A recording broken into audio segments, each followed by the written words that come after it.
এ দৃশ্যের বর্ণনা দেওয়ার সাধ্য কার?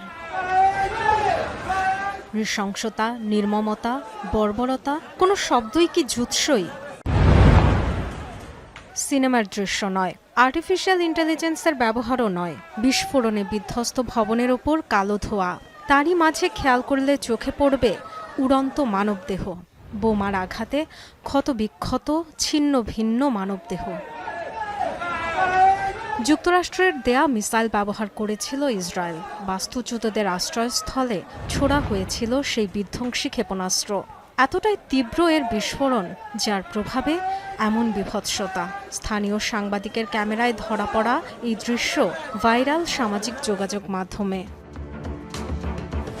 এক্স হ্যান্ডেলের রোমহর্ষক এই ভিডিওর সাথে গাজার সাংবাদিক মোতাসিম দালাউলের ক্যাপশন, ইসরায়েলি দখলদারদের ব্যবহৃত মার্কিন রকেটে বেহেশতের পথে শিশুদের আত্মা আর দেহ। একের পর এক পোস্ট আর কমেন্টে চলছে নিন্দা সমালোচনার ঝড়। ১.৫ বছরের ইসরায়েলি আগ্রাসনে ৫০,০০০-এর বেশি ফিলিস্তিনির মৃত্যু। কেবল সংখ্যা দিয়ে তো এই নিষ্ঠুরতার গভীরতা বোঝানো সম্ভব নয়। নির্মমতার কোনো নজির যেখানে বাদ পড়েনি, গণহত্যা শব্দটিও সেখানে যেন খুব হালকা বলে মনে হয়। ডরোথি দাস্ট্রিন, যমুনা নিউজ।